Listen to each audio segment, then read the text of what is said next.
Bonsoir à tous et bienvenue au 19h de la télévision de Burkina. Voici les titres. Le lotissement à Kouka, commune rurale de Banwa, une réalité selon son maire. Il a tenu pour cela une rencontre d'information pour permettre aux populations de mieux comprendre son projet de lotissement. Un projet initié en 2018 et qui tarde toujours à se concrétiser sur le terrain.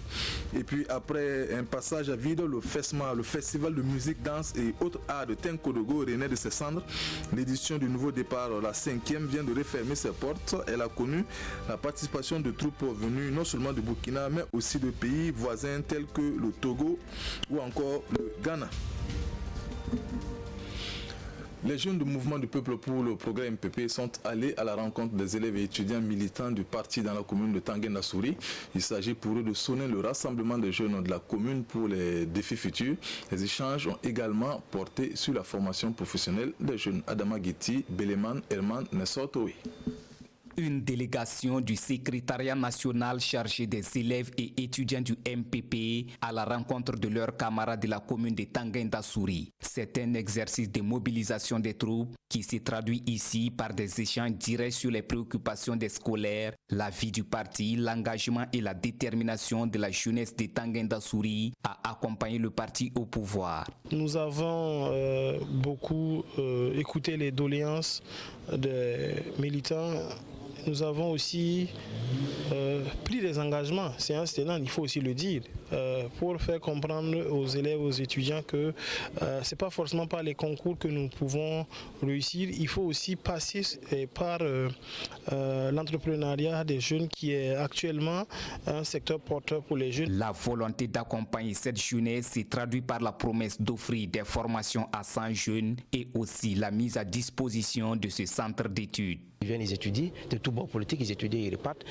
L'autre aspect, c'est l'accompagnement que nous avons chaque année en termes de formation pour ceux qui veulent faire les concours professionnels. Nous disons merci à la délégation venue du Ouara, sur les leaders politiques du MPP, qui sont venus pour prendre nos difficultés et en même temps nous encourager. Ils ont pris notre développement comme leur développement lui-même, qu'on doit quand même saluer leur initiative et les encourager à quand même être à côté de nous, afin que nous soyons vraiment des hommes de demain pour bâtir ce pays. Tout en invitant la jeunesse de la commune de Tanguène-Nassouri à cultiver la cohésion sociale et l'unité, la délégation s'est engagée à se battre pour défendre sa cause auprès des autorités politiques. À Kouka, commune rurale de la province de Banwa, on parle aménagement de l'espace foncier, notamment la question du lotissement. Et c'est le maire qui a tenu une rencontre d'information ce 12 janvier pour permettre aux populations de mieux comprendre son projet de lotissement. Un projet initié en 2018 mais qui tarde à se concrétiser. Et selon l'édile, le lotissement sera une réalité. Netezoum, Samson, Bationou et Aïcha Dianda. L'objectif de cette rencontre est d'éclairer l'opinion publique sur le projet de lotissement de la commune de Kouka. Devant sa population, le maire réagit également à une lettre en date du 8 janvier 2020 relayée dans la presse. C'est avec étonnement que j'ai lu un écrit paru à Net Afrique dans lequel d'autres notables, bien sûr de Kouka, disent se démarquer du projet de lotissement. J'ai organisé le lundi 4 février 2019 une rencontre de concertation avec les chefs coutumiers et propriétaires terriens des villages de Wouna, de Kouka et de Salé pour l'obtention des terres du site devant habiliter le projet. La superficie totale du site à lotir est de 200 hectares et va toucher 3 villages. Les 95% de l'espace sont situés dans le village de Ouna et les 5% repartis entre le village de Kouka et de Salé. Kouka a combien de secteurs? 5 secteurs. Si tous les notables de Kouka doivent se retrouver, je crois qu'il y a des villes qui sont de Kouka, mais il faut les demander s'ils sont concernés par rapport à cet écrit.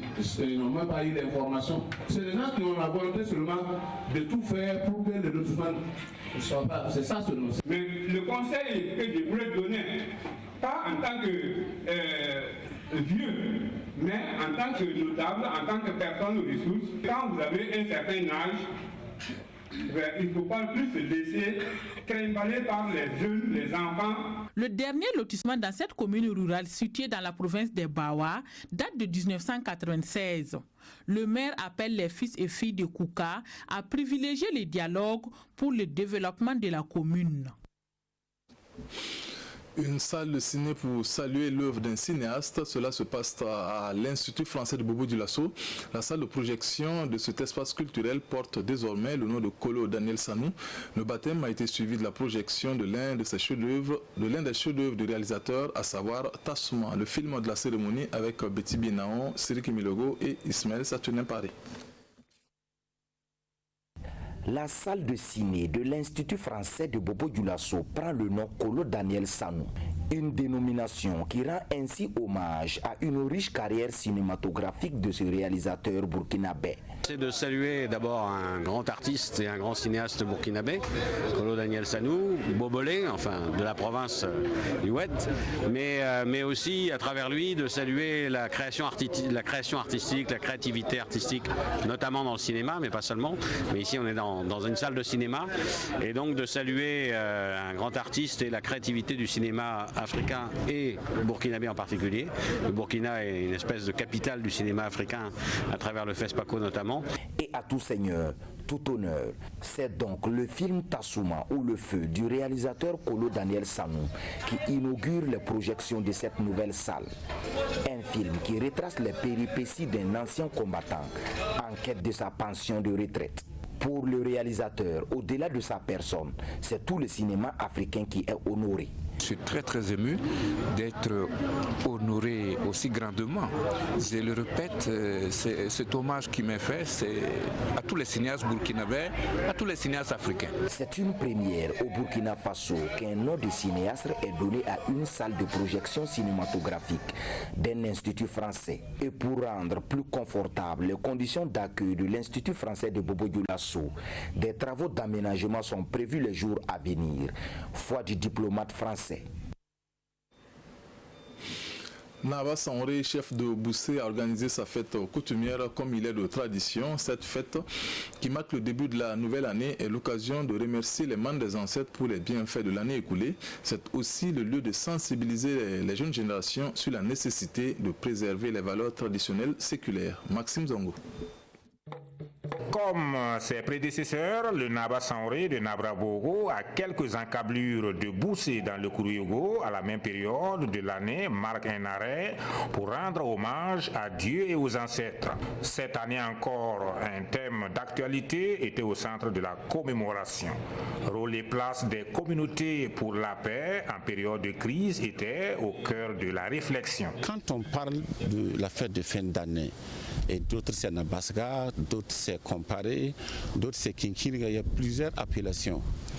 Oui, mais le but même c'est quoi? Le but c'est pas manger et boire. Le but c'est rassembler le village ou du moins les différentes communautés pour les sensibiliser. Les questions foncières, la gestion des conflits communautaires, les conflits conjugaux, la cohésion sociale, autant de sujets donc autour desquels jeunes et moins jeunes ont été sensibilisés. Et cette sensibilisation, on appelle ça rappel. C'est un rappel qu'il faut rappeler aux gens. Et rappeler aux gens, ça veut dire quoi? On oublie. Souvent, quand on est pauvre, on fait attention à beaucoup de choses. Si on devient d'être riche, on change de comportement. Tout ça, on oublie du passé. Donc, il faut les sensibiliser. Et comme il fallait s'y attendre pour joindre l'utile à l'agréable, de nombreuses réjouissances populaires étaient également au programme. Des troupes et groupes artistiques y ont fait le déplacement pour rehausser la cérémonie.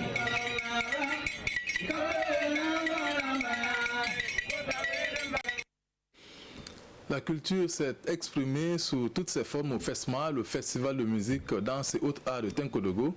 Cet événement qui était à sa cinquième édition après un passage à vide. Pour l'édition de renouveau, des troupes sont venues de différentes régions du Burkina, mais aussi du Togo et du Ghana. La clôture du 5e FESMA, c'est avec Tanga Kafando. La troupe Warba des Orgos en pleine démonstration.